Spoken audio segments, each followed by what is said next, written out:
தூத்துக்குடி மாவட்டம் வல்லநாடு அருகே காருக்குள் கருகிய நிலையில் சடலம் ஒன்று மீட்கப்பட்டிருக்கிறது. இது தொடர்பான முழு விவரங்களோடு இணைகிறார் நமது செய்தியாளர் ராமசுந்தரம்.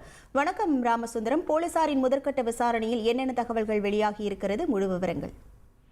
திருநெல்வேலி தூத்துக்குடி நெடுஞ்சாலையில மாவட்ட காவல்துறையுடைய துப்பாக்கி சுடுதளம் ஒன்று அமைந்திருக்கிறது. இதன் அருகே தூத்துக்குடி மாவட்டம் இதன் அருகே தனியார் தோட்டங்களும் அதிக அளவில் இருக்கிறது. அந்த தனியார் தோட்டத்திற்கு செல்லக்கூடிய அந்த சாலையில ஒரு கார் ஒன்று எரிந்த நிலையில இருப்பதாக அப்பகுதி மக்கள் போலீசாருக்கு தகவல் தெரிவித்தார்கள். சம்பவ இடத்துல முரப்பநாடு போலீசார் விசாரணை செய்த போது பின்பக்க சீட்ல ஒரு சடலம் எரிந்த நிலையில மீட்கப்பட்டிருக்கிறது. இந்த சடலம் யார் என்பது குறித்தான் எந்த தகவலும் இதுவரை கிடைக்கப்படவில்லை. அந்த உடல் எந்த இனத்தை சேர்ந்த ஆணா பெண்ணா என்பது குறித்தும் எந்த தகவலும் இல்லாத நிலையில இருக்கிறது. தற்போது அந்த உடலை மீட்டு நெல்லை அரசு மருத்துவக் கல்லூரி மருத்துவமனைக்காக உடற்கூறு ஆய்விற்கு அனுப்பி வைத்திருக்கிறார்கள். தொடர்ந்து சம்பவ இடத்துல தடய அறிவியல் துறையினர் கைரேகை நிபுணர்கள் வரவழைக்கப்பட்டு அந்த கார் எங்கிருந்து வந்தது என்பது குறித்தான விசாரணையும் போலீசார் தீவிரமாக தேடிக் கொண்டிருக்கிறார்கள். சிசிடிவி கேமரா காட்சிகள், அதாவது அந்த பகுதி முழுவதும் உள்ள சிசிடிவி கேமரா காட்சிகளையும் ஆய்வு மேற்கொண்டிருக்கிறார்கள். இந்த பகுதியில ஆடு மேய்ப்பவர்கள் மற்றும் அந்த பகுதியில் இருப்பவர்களுடையும் விசாரணையானது நடைபெற்று வருகிறது. அதிகாலை நேரத்தில் இந்த கார் எரிந்து கொண்டிருந்ததாக அப்பகுதி மக்களின் முதற்கட்ட தகவலின் அடிப்படையில் தீவிர விசாரணை போலீசார் மேற்கொண்டிருக்கிறார்கள்.